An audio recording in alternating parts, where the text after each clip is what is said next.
What's going on, guys? Marcus Crockett back with another video. In this video, I want to talk about what are some of the components that you need to bring together in order to have a successful commercial cleaning business. So I'm gonna go over those things really quick. And with that said, let's get into it. Okay, so how to have a successful commercial cleaning company. Everything that I'm about to talk about it's part of the system that you build. Everything is going to fit together like a puzzle piece, right? And I put having a business plan or a vision for your business first because I think that that's truly like the foundation. How do you want to set your business up? Who do you want to model your business after? How do you want your business to look?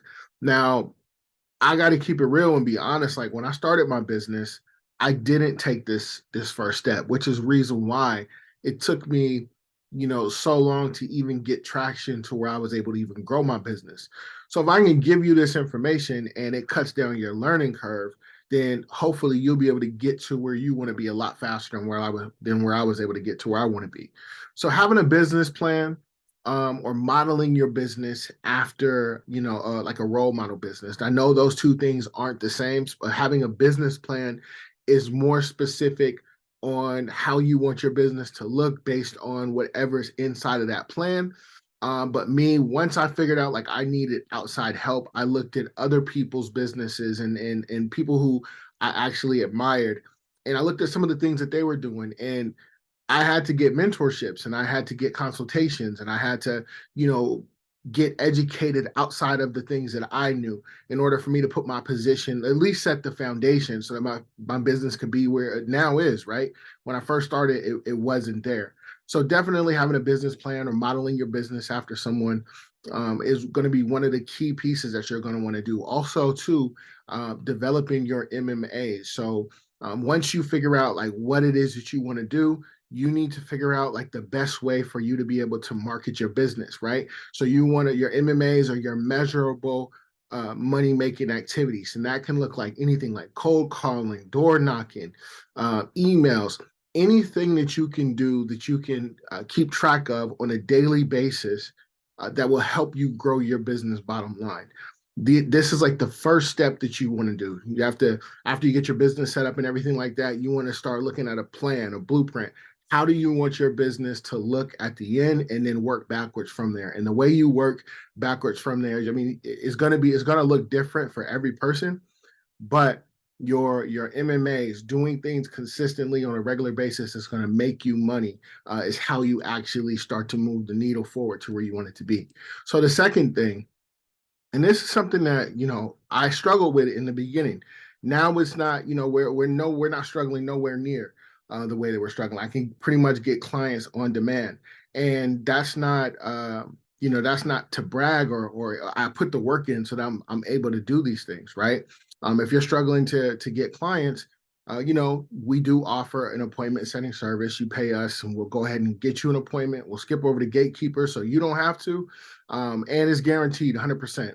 If we don't get you an appointment within the first 30 days, you're guaranteed all of your money back. And I stand by that. But, your client acquisition can look like a lot of different things. So this is your cold calling, your email campaigns, your SEO, which is your search engine optimization. I'm definitely not an expert on that, but I do use it. I outsource those things to people who are experts in it. And, I'll pay them. They'll take care of it for me. And my website runs the way that it's supposed to. SEO is a powerful, powerful thing. There's a pretty steep learning curve. To my understanding, it's just nothing that I ever wanted to grow the skill in. It's nothing that I desired to really be good at. I just figured I would save the time and pay the money. But it's very powerful. So you can do SEO, you can do Google ads, you can do Facebook ads. I've set my own campaigns up. I've run them. I've had success with them, but again, I'm not an expert. I'll usually outsource that to someone else. So that's like the second thing. And then the third thing is like your labor acquisition, right? Who are you going to get to do the work? Are you going to go the traditional W-4 route? Or are you going to go with subcontractors? This is all up to you. How do you want your business to look? There's pros and cons to both, right? Some of the pros with W-4 workers is you control the time they come, you control the time they leave. They have to wear your uniform. You're essentially their boss, right? if there's something going on with the way that they're performing, you can step in immediately and correct it or retrain them or whatever. With subcontractors, it's a little bit different. Subcontractors, if you're the main contractor, meaning the account is yours, and you go out and you get a subcontractor, someone who you're going to pay a percentage of what the customer pays you, you're going to pay them to go get the work done. You lose a lot of control. Yes, that's still your customer, but that contract or that subcontractor isn't your employee. They're not able to wear any of your branding. They're going to have their own processes and their own procedures. Usually, the way it works with us is we'll give them a breakdown of all the things that need to be done or a scope of work. We'll give them the amount that we're willing to pay for them to do the work. We'll give them the days.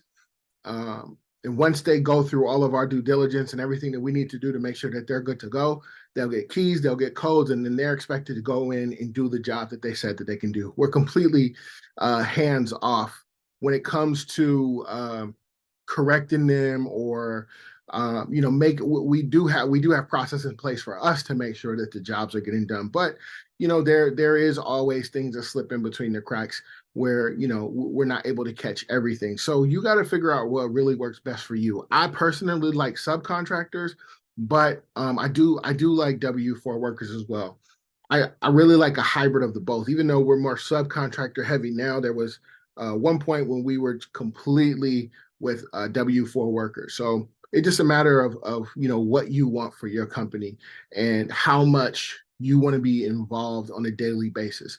With subcontractors, you're not really involved too much. You're making sure that the work gets done and that you're getting paid from the customer and that you're able to pay the subcontractor.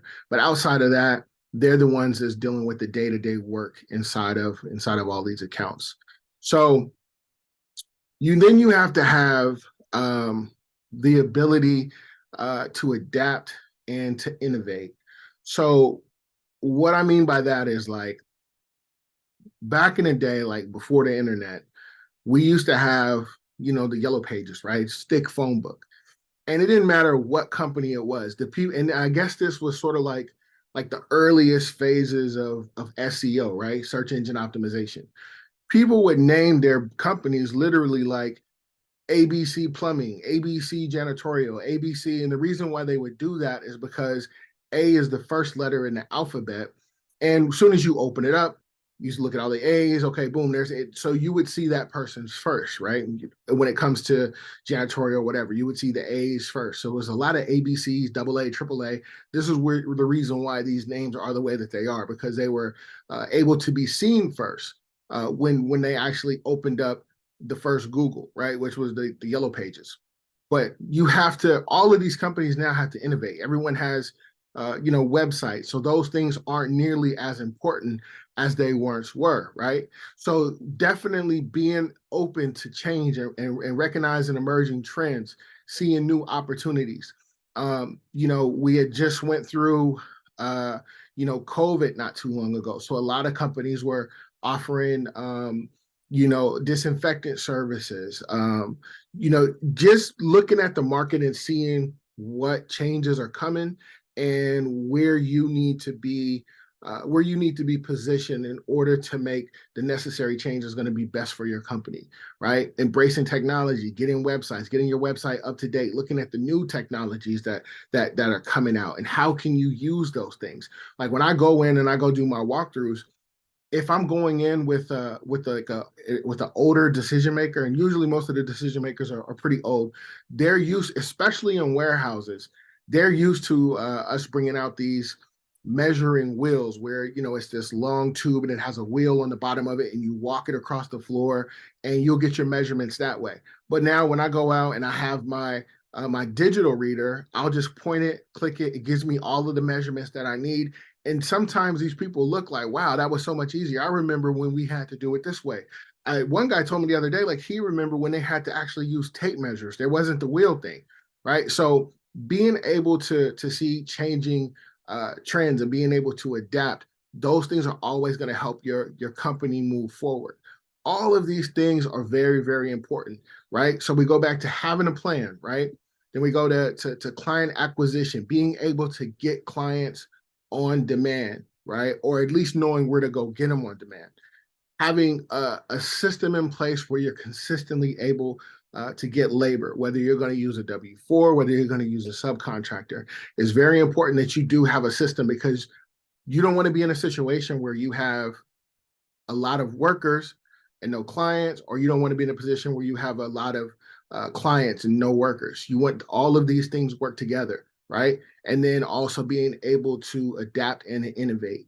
All of these things fit together. This is the glue, what holds your company together. Now, the systems within inside of each of these things is a completely separate video, right? Completely separate. And I could break down videos for each one of these things, but all of this it altogether encompasses the things that you need to have a healthy and a successful company, not just a cleaning company, but a company in general. So if you can master these things, or at least become proficient enough to where you're able to go out and have success and duplicate success, then you're going to be able to grow your company that much larger, that much faster, right?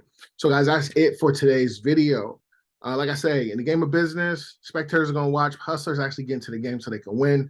Guys, I'm always dropping jewels. Just make sure you're in position to pick them up. You do that by liking, commenting, and subscribing. Once again, my name is Marcus Crockett. I'll catch you in the next one. Peace.